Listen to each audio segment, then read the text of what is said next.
Hello everyone, welcome to Prep IAS. Prep IAS पे आप सबका स्वागत है। मैं सिद्धार्थ कुमार, आपका गाइड और मेंटर इस प्लेटफॉर्म पे आज का डेली आंसर राइटिंग का सेशन ले रहा हूँ।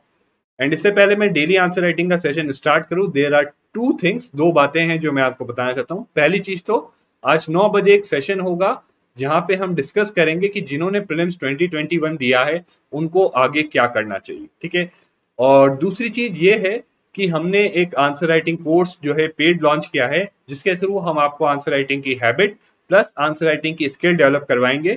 अगर कोई इंटरेस्टेड है उसमें तो हमारा एक वीडियो है answer writing course launch video, आप उसको देख सकते हो। उसमें जाके आपको सारी डिटेल्स मिल जाएगी और उसके बाद आप अपना इंटरेस्ट फॉर्म फिल कर सकते हो। आप इंटरेस्ट फॉर्म फिल करेंगे तो उसके बाद हम आपको रीच आउट करेंगे, ठीक है। तो चलिए शुरू करते हैं। तो पहला क्वेश्चन था पल्लवा आर्किटेक्चर पे, राइट। अब इस क्वेश्चन का कॉन्टेक्स्ट और रिलेवेंस मैं आपको बता देता हूं कि क्यों ये क्वेश्चन मैंने आपसे पूछा। तो आप सब जानते हो, आपके मेंस के सिलेबस में टॉपिक है इंडियन कल्चर, जिसमें स्पेसिफिकली टॉपिक है architecture, that too from ancient to modern times. अब जब हम आर्किटेक्चर की बात करते हैं तो आप सब जानते हो कि temple architecture is very important, ठीक है। Temple architecture is very important, बहुत ज्यादा इंपॉर्टेंट होता है। अब टेम्पल आर्किटेक्चर में दो टाइप के मेजर हैं आर्किटेक्चर आपके, एक हो गया नगारा और एक हो गया द्रविड़ा। अब ये जो आपका द्रविड़ा आर्किटेक्चर है, इसका ओरिजिन जो है पल्लवा आर्किटेक्चर से हुआ था। पल्लवा डायनेस्टी के दौरान, ड्यूरिंग दी पल्लवा डायनेस्टी जो आपके मॉन्यूमेंट्स बनाए गए थे, उस वक्त जो है ये द्रविडियन आर्किटेक्चर का जो है टेम्पल आर्किटेक्चर का ओरिजिन हुआ था। तो इसीलिए ये आपके लिए इंपॉर्टेंट है। अब नाउ क्वेश्चन क्या है, let's try to understand the question, okay. तो पल्लवा आर्किटेक्चर के बारे में, पल्लवा आर्किटेक्चर के फीचर नहीं पूछ रहा है, बस एक स्पेसिफिक फीचर पूछ रहा है कि उसमें जो है हम देखते हैं ट्रांजिशन है कि शुरुआत में वहां पे रॉक कट आर्किटेक्चर होता था पल्लवा आर्किटेक्चर, और बाद में जो है वहां स्टोन बिल्ड टेम्पल्स होते थे। तो आपको ये डिस्कस करना है, तो आपको जो है इलेबरेट करना होगा पहले कि रॉक कट आर्किटेक्चर कैसे होता था, एग्जांपल्स दे के बताना होगा और एक दो फीचर बताने होंगे। और फिर बाद में आपको बताऊंगा कैसे स्टोन बिल्ड टेम्पल्स बने। और फिर बाद में जब है कंक्लूड करते वक्त आपको बताना होगा कि उसके बाद आगे जो है कैसे चोला डायनेस्टी के अंदर ये जो है पिनाकल रीच को। तो देखो, अब जैसे मैंने आपको बताया रेलेवेंस और कॉन्टेक्स्ट, यहाँ पे मैंने आपको बताया ना रेलेवेंस और कॉन्टेक्स्ट की, आर्किटेक्चर है, आर्किटेक्चर में टेम्पल आर्किटेक्चर, टेम्पल आर्किटेक्चर में आपका क्या है द्रविडियन आर्किटेक्चर, और द्रविडियन आर्किटेक्चर में आपका जो है पल्लवा आर्ट एंड आर्किटेक्चर जो है वो जो है अर्ली स्टेज है उसका। सो उसी से मैंने बना दिया अपना इंट्रोडक्शन। सो ये भी एक देखिए, ये एक तरीका समझिए कि अगर आप किसी चीज को सिलेबस से रिलेट कर सकते हो, so that could be a way to make an very good and fine introduction. ये एक तरीका हो सकता है। तो मैंने कैसे इंट्रोडक्शन बनाया, मैंने कोशिश की कि पल्लवा आर्किटेक्चर पे तो क्या कॉन्टेक्स्ट या क्या रिलेवेंस हो सकता है, उसके लिए मैंने सोचा सिलेबस में क्या है। सिलेबस में मैंने देखा ये इंडियन कल्चर में है आर्किटेक्चर, आर्किटेक्चर में क्या है टेम्पल आर्किटेक्चर, टेम्पल आर्किटेक्चर में द्रविडियन। तो ये रिलेशन बनाया और इस रिलेशन के बेसिस पे मैंने लिख दिया एक इंट्रोडक्शन, ठीक है। Now next is Pallava architecture can be sub divided into two phases, rock cut phase and structural phase. बड़ी क्लियरली मैंने शुरुआत में ही मेंशन कर दिया एग्जामिनर को दैट आई नो कि आप मुझसे क्या पूछ रहे हो और कहां से पूछ रहे हो और क्यों पूछ रहे हो, ठीक है। सो एग्जामिनर भी समझ जाएगा इससे। और दूसरा मैंने क्लियर कर दिया कि मेरे जो आंसर का स्ट्रक्चर होगा वो दो चीज होगी, पहले मैं रॉकेट फेज की बात करूंगा, बाद में मैं स्ट्रक्चरल फेज की बात करूंगा, ठीक है। अब देखो, यहां मैं जानता हूं आप लोगों को कंटेंट की प्रॉब्लम हो सकती है, बट अगेन देखो कंटेंट जो है आप यहाँ पे अगर डेली आंसर राइटिंग अभी से भी फॉलो करो तो कंटेंट बन जाएगा। इनफैक्ट जो prep IAS peer evaluation group है उसमें सौरभ सर ने कुछ जो है क्वेश्चंस शेयर किए हैं यहाँ के, जिसके थ्रू जो है आपके आंसर्स आए हैं यूपीएससी प्रीलिम्स 2021 के प्रीलिम्स के क्वेश्चन में, ठीक है।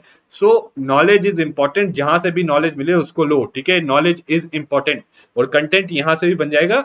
यहां से आप दोनों चीजें सीखोगे, आंसर्स कैसे लिखने हैं, आंसर्स के लिए कंटेंट क्या है वो भी आपको पता चले, ठीक है।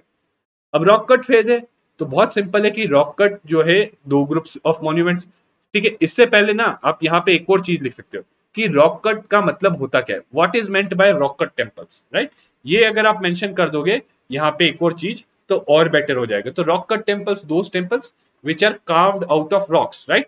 तो वो रॉक्स के थ्रू जो है कार्व करके बनाए गए हैं, they are not separately made, अलग से कोई स्ट्रक्चर नहीं क्रिएट किया जाता है, एक रॉक होती है उसी को कार्व करके बनाया जाता है। और उसके बाद कहोगे कि इट हैज लास्टेड फ्रॉम, देखो आई नो ये आपको याद नहीं रहेगा, right, it is not possible for anyone, but एक जनरल जनरल आइडिया आपको होना चाहिए कि दो फेज थे, रॉकेट था और वो था। बट अगेन आप ये जो चीज है, ये डेटा, ये चीज जो है यहाँ पे टाइमलाइन है, प्लीज याद कर लो, प्रीलिम्स या मेंस में काम में आ जाए, ठीक है। अब देखो रॉक कट फेज जो है ब्रॉडली आपको याद रखना चाहिए, दो ग्रुप्स में है, Mahendra group and Mamalla group, ठीक है। अब महेंद्र ग्रुप जो है, महेंद्र वर्मन वन के टाइम में जो रॉक कट टेम्पल्स बने थे उनको बोलते हैं। तो what were they were pillared halls hewn, मतलब carved out of the mountain faces. तो कोई माउंटेन है, उसका फेस जो है उस पे जो है उसमें कार्विंग कर करके जो है पिलर्स बना दिए, ठीक है, पिलर्ड हॉल्स बना ली उसके अंदर। सो इस टाइप के जो है मॉन्यूमेंट्स बनाए गए थे, and they follow the prototype of Jain temples of the period. इस टाइम के जो जैन टेम्पल्स थे उसका प्रोटोटाइप फॉलो करते थे, ठीक है। अब बेसिकली आपने ये बताया, तो आपको आर्ट एंड कल्चर में examples are very important. Art और कल्चर वाला जो पार्ट है वहां पे एग्जाम्पल देना बहुत ज्यादा जरूरी है, ठीक है। तो महेंद्र ग्रुप के मॉन्यूमेंट्स में जो है केव टेम्पल्स आप बता सकते हो एट मंदागपट्टू, मंदागपट्टू, ठीक है, मंदागपट्टू, पल्लवरम या ममंडूर, ठीक है। सो अगेन सबसे इंपॉर्टेंट जो आपको याद रखना है वो है मंदागपट्टू, ठीक है। It was one of the earliest, okay, earliest rocket जो आपका पल्लवा आर्किटेक्चर में आया था, ठीक है। सो महेंद्र ग्रुप पढ़ लिया रॉकेट में। दूसरा ग्रुप है आपका ममल्ला ग्रुप, ठीक है।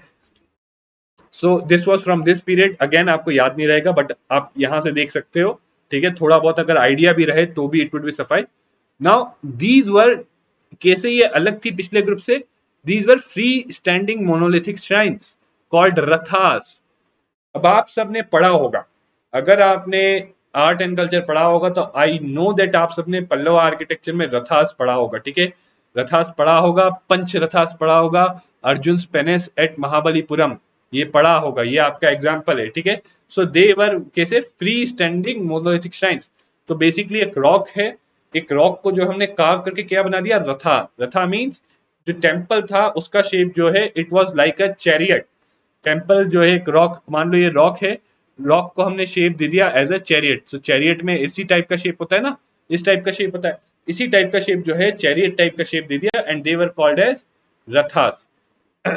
Just a second.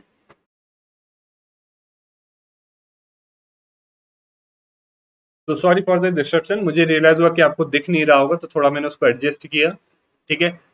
तो आई होप आप सबको पता चल गया होगा, आप समझ में आ गया होगा कि जो ममल्ला ग्रुप ऑफ मॉन्यूमेंट्स थे वो फ्री स्टैंडिंग मोनोलिथिक श्राइन्स थी, जिनको हम बोलते थे रथास और दी चैरियट्स, ठीक है। And they were constructed along side the pillared halls. तो यहाँ पे जो पिलर्ड हॉल्स बनाए थे उसके अलोंग साइड जो है रथास जो है बनाए गए थे, ठीक है। सो ये आपका एग्जाम्पल हो गया पंच रथा अर्जुन पेनेस एट महाबलीपुरम, ठीक है। नाउ नेक्स्ट आ जाओ कि स्ट्रक्चरल फेज, ठीक है। तो स्ट्रक्चरल फेज में क्या है, free standing shrines that were constructed with stone and mortar brought in for the purpose, right. यहाँ पे जो फ्री स्टैंडिंग श्राइन था ये रॉक को कार्व करके बनाया गया था, but this was made from stone और मोर्टार अलग से लाए, और उसके थ्रू जो है हमने ये जो है फ्री स्टैंडिंग स्ट्रक्चरल श्राइन्स बनाई, ठीक है। यहाँ भी दो ग्रुप है आपके, Rajasimha group and Nandivarman group, ठीक है। सो राज सिम्हा ग्रुप में जो है अर्ली स्ट्रक्चरल टेम्पल्स थे पल्लवास के, जहां पे बहुत सारा एक्सपेरिमेंटेशन। तो ऑब्वियसली ऐसा नहीं है कि आर्किटेक्चर्स वहां के एक ही दिन में सीख गए एकदम इतने जो है फाइन टेम्पल्स बनाना, धीरे धीरे उन्होंने जो है बनाना शुरू किया अलग अलग टाइप के टेम्पल्स, राइट। ऐसा नहीं होता कोई भी चीज, जैसे आप आंसर राइटिंग करते हो तो आपका आंसर राइटिंग ऐसा नहीं कि एक दिन में आप जो है एकदम बहुत अच्छे आंसर्स लिख दोगे, ऐसा नहीं होता, ठीक है। सो आंसर राइटिंग की तरह ही जो ये आर्किटेक्चर्स थे वो भी ऐसा नहीं कि जो है एक ही उसकी डायनेस्टी में जो है सब कुछ बना दिए, ग्रेजुअली इंप्रूवमेंट होता गया। तो पहले ये खुद से फ्री स्टैंडिंग स्ट्रक्चरल वो नहीं बना पाते थे क्योंकि इनके पास इतना स्किल नहीं था या नॉलेज नहीं था, राइट, या इतना एक्सपर्टीज नहीं था। तो पहले इसलिए रॉकेट बनाते थे, राइट, रॉक में कार्व करके। और फिर बाद में रॉकेट के बाद जो है ये आए जो है स्ट्रक्चर पे, वहां शुरुआत में बड़ी एक्सपेरिमेंटेशन की during the Raj Simha group या राज सिम्हा के पीरियड में, राइट। एग्जाम्पल शोर temple at Mahabalipuram. I hope आप सबने जो है ये इस टेम्पल का नाम सुना होगा, राइट, वेरी इंपॉर्टेंट, ओके। और बाकी Kanchi, Kanchi Kailashnath temple at Kanchipuram, right, ये दोनों टेम्पल बहुत इंपॉर्टेंट, ठीक है। Next is Nandi Varman group. So Nandi Varman group temples क्या था, यहाँ पे इट अटेंड फुल मैच्योरिटी, कि फाइनली यहाँ पे उन्होंने बहुत सारा एक्सपेरिमेंट कर करके, मान लो आप जो है अगले 2-3 महीनों तक कंटिन्यूअस आंसर राइटिंग करो, राइट, तो आप भी जो है फुल मैच्योरिटी अटेन कर लोगे आंसर राइटिंग में, ठीक है, और फिर आप जो है बहुत अच्छे आंसर्स लिखोगे, राइट।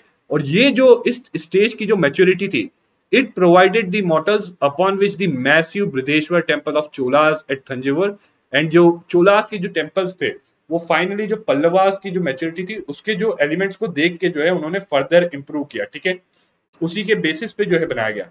तो ऐसा नहीं था कि चोलास को बोला जाता है कि उन्होंने बहुत ग्रांड टेम्पल्स बनाए, वो भी द्रविडियन स्टाइल के, राइट, बट जो ओरिजिन था उसका, उनके चोलास को कहां से आइडिया लगा कि इस टाइप के टेम्पल्स बना सकते हैं, जो पल्लवास ने पास्ट में टेम्पल्स बनाए उनके, राइट। सो आप देख रहे हैं ट्रांजिशन चल रहा है, एक जो है इंप्रूवमेंट चल रहा है, राइट। एंड बाकी इनके अलावा और भी जो दूसरे architecture works of note were constructed. इसका एग्जांपल है वैकुंठ पेरुमल टेम्पल एट कांचीपुरम, ठीक है। So it is always important, एक चीज हमेशा ध्यान रखना, आर्ट आर्ट एंड कल्चर में, आर्ट एंड कल्चर में ऑलवेज हैव एग्जांपल्स। अगर मान लो आपके पास इतना कंटेंट भी नहीं होता बट ब्रॉडली एग्जांपल्स भी होते, तो भी आप सीधा सीधा अगर एग्जांपल्स लिख के बोलते कि ये फ्री स्टैंडिंग है और ये जो है रॉक कट है, तो भी आपका एक डिसेंट आंसर आ जाता, ठीक है। एंड अगेन आई नो, देखो इतना सारा कंटेंट किसी के पास नहीं होगा, so it is kind of like एक परफेक्ट आंसर टाइप का मैं आपको बता रहा हूं, बट अगेन अगर आपने इससे क्लोजली रिलेटेड भी लिख दिया है then that is also good enough. Now next is conclusion. So मैं अब यहाँ पे देखो, मैं सारा स्पून फीडिंग नहीं करना चाहता, यहाँ I am giving you a piece of information that you have to use to make a conclusion and write in comments. देखो अपना दिमाग लगाओ, अपना दिमाग चलाओ। So I am giving you कुछ इंफॉर्मेशन दे रहा हूं, आप इस इंफॉर्मेशन को यूज करके, मैंने आपको बताया इंट्रोडक्शन कैसे लिखना है, अब मैं आपको यहाँ कुछ इंफॉर्मेशन दे रहा हूँ, आप इस इंफॉर्मेशन को यूज करके एक कंक्लूजन बनाओ और please write it down in the comments, ठीक है। जब तक आप खुद से छोटी छोटी चीजें नहीं करोगे तब तक आपका जो है आंसर इंप्रूव नहीं होंगे। Now let's see the next question. So again, ये कहां पे रिलेट करता है आपके सिलेबस में, डिस्ट्रीब्यूशन ऑफ की नेचुरल रिसोर्सेज। अब की नेचुरल रिसोर्स में एक सबसे बड़ा है कोल, और बात हो रही है कोल के डिस्ट्रीब्यूशन की, दैट इज इंडिया के पास फोर्थ लार्जेस्ट रिजर्व है, फिर भी जो है सेकंड लार्जेस्ट प्रोड्यूसर है, फिर भी सेकंड लार्जेस्ट इंपोर्टर भी है। This is something that you should know, right. So इससे मैं बोल रहा हूँ आंसर राइटिंग में यहाँ पे ये भी सीखो कि किस तरीके से आपको चीजों को पढ़ना है, ठीक है। ये भी इंपॉर्टेंट है कि आंसर लिखते हो क्या चीजें चाहिए होंगी, ठीक है। सो कोल से बाकी करंट अफेयर्स में भी जो है, आई थिंक ये आप सबको पता होगा, करंट अफेयर्स में बड़ी न्यूज आ रही है कोल शॉर्टेज की, right. So that is also one reason कि आपको जो है ये जो कॉन्टेक्स्ट है इसका वो ये है। एंड अगेन मैं इंट्रोडक्शन बनाऊंगा तो कैसे, इंट्रोडक्शन बनाऊंगा तो मैं आपके कॉन्टेक्स्ट के थ्रू ही बनाऊंगा, ठीक है। अब जरा पूरा क्वेश्चन देख लेते हैं। तो इट आस्क की फैक्टर्स क्या रिस्पॉन्सिबल है ऐसे सिनेरियो की कि इंडिया के पास इतना सारा कोल रिजर्व है, इंडिया सेकंड लार्जेस्ट प्रोड्यूसर है, राइट। यहाँ पे करेक्शन करूंगा, इंडिया इज फिफ्थ, ठीक है। कुछ देखो कुछ जगह बोलते हैं फिफ्थ, कुछ जगह बोलते हैं फोर्थ, ठीक है। तो that is something dicey, right. तो एक बार आप लोगों को ये थोड़ा चेक कर लेना, ओके। नाउ यहाँ पे फैक्टर्स रिस्पॉन्सिबल पूछा है कि इंडिया के पास इतना सारा कोल रिजर्व है, एंड दूसरा इंडिया जो है सेकंड लार्जेस्ट प्रोड्यूसर है, राइट, कोल का, बट फिर भी सेकंड लार्जेस्ट इंपोर्टर क्यों है, discuss the factors responsible for this, right, and also assess. तो पहला पार्ट ये है, फर्स्ट पार्ट, राइट। सो इस क्वेश्चन के दो parts, first part is discuss the factors responsible for such scenario, this is the first part. Now second part is regarding the viability of coal as key energy resource, right? So ये है second part कि India के लिए जो है जब जैसे focus हो रहा है ग्रीन इकोनॉमी पे स्पेसिफिकली फॉर इंडिया, कि कितना वायबल है कोल एज अ की एनर्जी रिसोर्स, राइट। सो इसको हम दो पार्ट में करेंगे, ठीक है। तो इंट्रोडक्शन अगेन, अगर आपने कॉन्टेक्स्ट पकड़ा या रेलेवेंस पकड़ा, तो कॉन्टेक्स्ट या रेलेवेंस के थ्रू जो है आप एक इंट्रोडक्शन डिराइव कर सकते हो। Again this is the piece of information that I have given you, try to form an introduction, try to form an introduction and please write it in comments, ठीक है। एक इंट्रोडक्शन बना के उसको comments में लिखिए प्लीज, राइट। नेक्स्ट इज, या दूसरा तरीका और दूसरा तरीका या एंड मतलब या एज एन एडिशनल इंफॉर्मेशन जो आप लिख सकते हो that in India coal is most abundantly available fossil fuel, it provides for substantial part of energy needs. तो ये भी आप जो है एज एन इंट्रोडक्शन आप कर सकते हो, ठीक है, जो इंट्रोडक्शन में एक पार्ट अपने इंक्लूड कर सकते हो, ठीक है, अगर आपको कॉन्टेक्स्ट और रेलेवेंस नहीं पता होता। नेक्स्ट थिंग, ये जो मैप है for the purpose of your content, so this is something additional content that I am giving you. आप यहां पे देख लो कि कहां कहां कोल होता है, राइट, कहां कहां आपका कोल होता है। This is very important for you to see, ठीक है। तो ये जो है ये चीज प्लीज देख लो, क्योंकि अगर कोल पे क्वेश्चन आए डिस्ट्रीब्यूशन को लेके, you could always in questions of geography draw map. आप हमेशा जो है एक रफ मैप जो है इंडिया का ऐसे बना सकते हो, right, you could make a rough map of India, you know, ऐसा कोई भी परफेक्ट मैप नहीं, बट अगर ऐसा रफ मैप भी अगर आप बना लोगे तो then you could you know use it for your answers, ठीक है। आप इस टाइप से जो है अगर मैप भी बना लोगे then you could use it for your answers, ठीक है। थोड़ा सा ज्यादा रफ हो गया ये, बट अगेन थोड़ा यहाँ पेन टैब में बनाने में मुश्किल होता है, बट अगेन पेन और पेपर पे आप इस टाइप का थोड़ा प्रैक्टिस करके एक रफ मैप बना के यहाँ बता सकते हैं कि यहाँ पे है कोल, यहाँ पे है कोल और आपका यहाँ पे है कोल। अगर इतना भी अगर आप एक रफ डायग्राम बना के स्टेट्स का नाम लिख दोगे that would also add and value to your answer, specially जब आप ज्योग्राफी के आंसर लिख रहे हो, ठीक है। अब चलो वापस क्वेश्चन पे आते हैं। तो फैक्टर्स रिस्पॉन्सिबल ऐसी सिनेरियो के, first of all very natural high demand, so highly dependent on coal, you need to give a fact 52.6% of the power जो हमारी रिक्वायरमेंट आती है वो कोल से आती है। इसके अलावा कोल स्टील मिल, सीमेंट और फर्टिलाइजर्स यूनिट्स में भी यूज होता है, ठीक है, राइट। और एक और जो एडिशनल फैक्ट आप लिख सकते हो that the energy derived from the coal in India is twice that the energy derived from oil, where worldwide जबकि वर्ल्ड वाइड जो है energy from coal is 30% less than energy direct from. तो around the world जो situation है वो different है और India में सिचुएशन उल्टी है। इंडिया में सिचुएशन ये है कि इंडिया में ऑयल से जितनी एनर्जी ड्राइव की जाती है उससे ट्वाइस जो है एनर्जी कोल से ड्राइव की जाती है, जबकि दूसरी जगह 30% लेस ड्राइव की जाती है। तो first is high demand, next is low production, right. So now again you have to give reasons कि क्यों इंडिया में कोल का इतना रिजर्व है बट प्रोडक्शन सेकंड हाईएस्ट है, but again it's relatively low क्योंकि काफी बैरियर्स हैं, राइट, बैरियर्स हैं। So delay in land acquisition, environmental clearance, evacuation of coal, मतलब ट्रांसपोर्टेशन ही नहीं है कोल के लिए, ठीक है। तो कोल ज्यादा प्रोड्यूस कर भी लिया तो उसको ट्रांसपोर्ट करने के लिए जो है रेलवे जो है नहीं है। इसके अलावा you could also say policy and legacy issues, ठीक है, you could also say policy and legacy issues. Now policy और लीगेसी इश्यूज में क्या है, पॉलिसी एंड लीगेसी इश्यूज में क्या है। सो लीगेसी तो ये था कोल इंडिया लिमिटेड की मोनोपोली, तो किसी भी सेक्टर में हमने मोनोपोली क्रिएट करते वो सेक्टर अनकॉम्पिटिटिव हो जाता है। कोल प्रोडक्शन को मोनोपोलाइज कर लिया, कोल इंडिया लिमिटेड बना दिया, इट बिकेम अनकॉम्पिटिटिव, जो है कोल इंडिया इतना प्रोड्यूस नहीं कर पा रहा था कि जो है वो जो है इतना सफिशिएंट प्रोडक्शन कर पाए। पॉलिसी में जो है आप बोल सकते हो कोल स्कैम, जो कोल स्कैम हुआ था जहां रॉन्गली अलोकेट की गई थी माइंस को, जो माइंस की अलोकेशन की पॉलिसी थी वो रॉन्ग थी, right. It you know it led to an setback, right, इतना सारा जो है अराउंड 200 माइंस का जो है अलोकेशन कैंसिल किया, so it led to a setback, ठीक है। Next is lack of coking coal reserves, right. So coking coal basically एक टाइप का मेटलर्जिकल कोल है जो स्टील और अदर रिलेटेड जो मेटलर्जिकल प्रोसेसेस है उसमें यूज किया जाता है, ठीक है, कोकिंग कोल आपका। सो इंडिया का जो कोल है वो कोकिंग के लिए जो है अप्रोप्रिएट नहीं है। इंडिया के कोल में हाई ऐश कंटेंट है, ठीक है, प्लस एक और चीज है कि क्वालिटी ऑफ कोल जो इंडिया में है वो भी एक तरीके से लो है। तो कई जो पावर प्लांट्स हैं वो क्या है आपका कोस्ट पे लोकेटेड है और वो ज्यादातर इंपोर्टेड कोल प्रेफर करते हैं, इसलिए उन्होंने पावर प्लांट्स ही ऐसे डिजाइन किए जो इंपोर्टेड कोल यानी जो मोर क्वालिटी का है, जिसका जो है लोअर ऐश कंटेंट है इनमें, वो उनको यूज कर पाए। सो ये भी एक रीजन है कि क्वालिटी की क्यों इंडिया इंपोर्ट करता है बाहर से कोल, ठीक है। So high import of coking coal plus quality of coal भी जो एक कंसर्न है, इसलिए इंडिया बाहर से जो है हाई क्वालिटी कोल इंपोर्ट करते हैं क्योंकि कई पावर प्लांट्स जो है उन्हीं को यूज कर सकते हैं, ठीक है। अगेन इसके अलावा एक दो और हो सकता है, एक आध और हो सकता है, बट ये जो है चार जो है मेजर रीजन है, ये आपको लिख के, कई बार लोग सोचते हैं 15 मार्क का है तो जो है बहुत सारे पॉइंट्स लगे, ऐसा नहीं है, 15 मार्क्स का है। अगेन ये 4 पॉइंट्स हैं, ये मेजर पॉइंट्स है, आपको इसको प्रॉपरली हाईलाइट और इलेबोरेट करना, ठीक है। Now viability of coal as key energy resource, so you could say there are factors, there are forces जिसके कारण वायबिलिटी रिड्यूस हो रही है, जैसे growing focus on renewable energy, climate commitments, ठीक है। सो एग्जांपल आप इंडिया का दे सकते हो कि 450 गीगावाट टारगेट बाय 2030, ठीक है।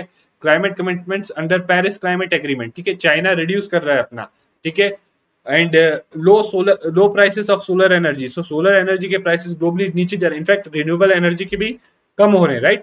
सो सोलर एनर्जी से जो इलेक्ट्रिसिटी है अब उसके प्राइसेस काफी कम हो रहे हैं, वो कॉम्पिटिटिव बन रही है compare to the electricity from coal energy, तो इसीलिए लोग प्रेफर करेंगे सोलर एनर्जी को, ठीक है।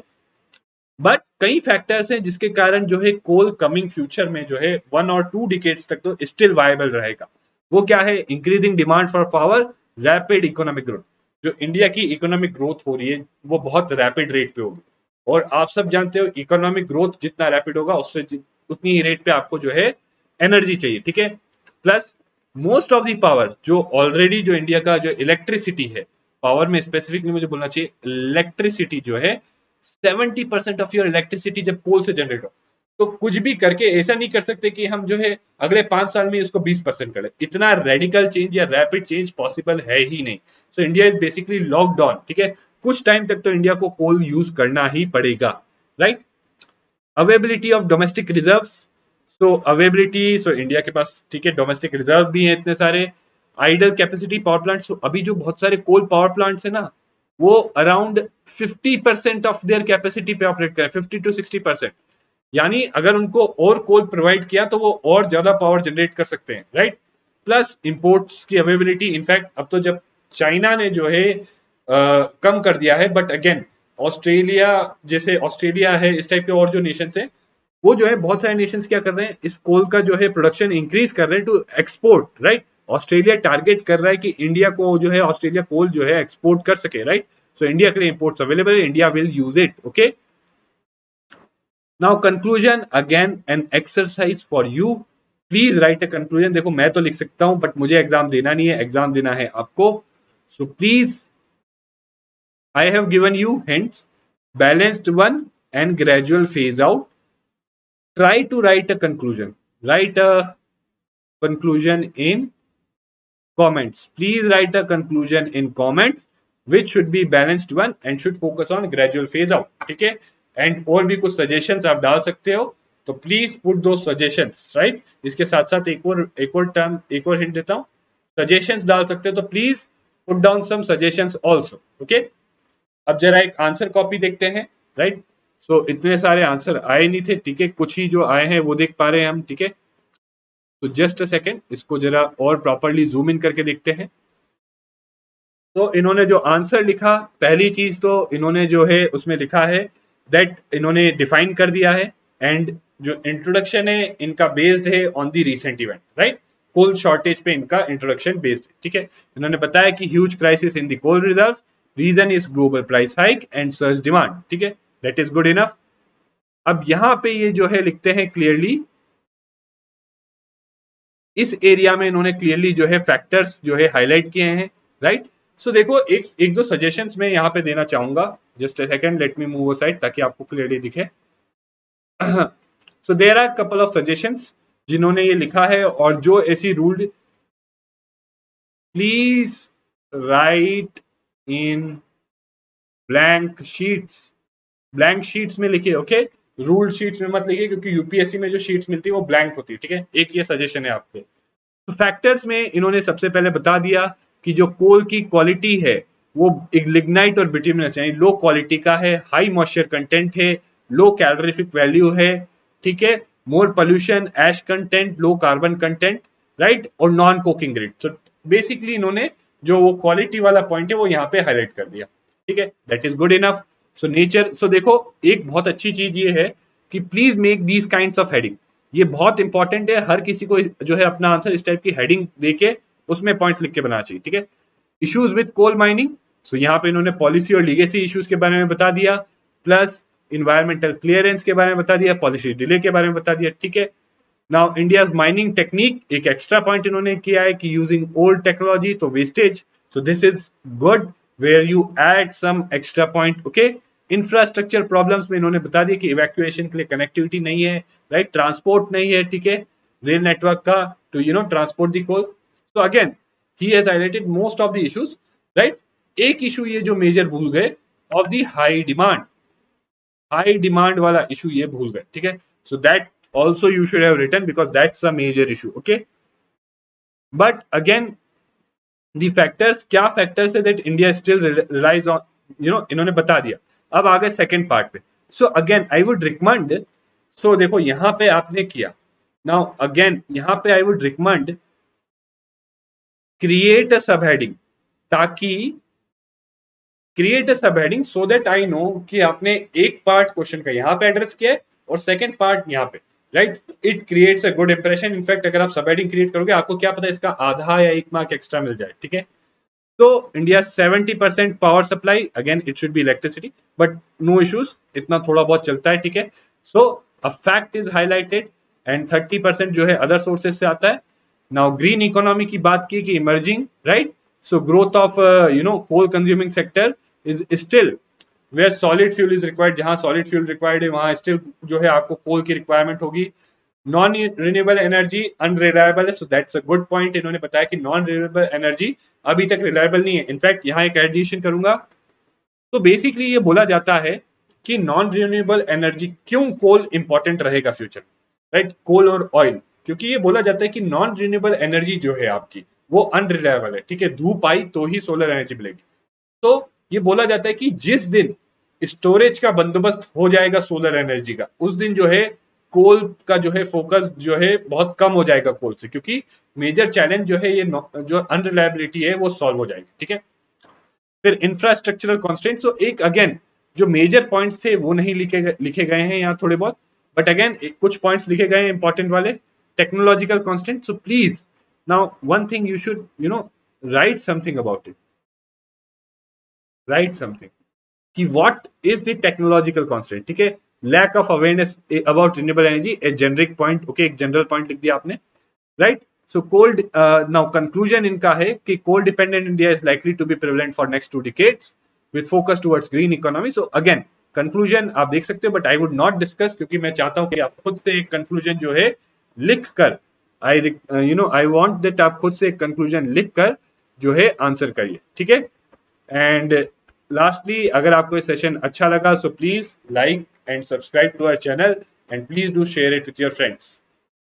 Thank you very much.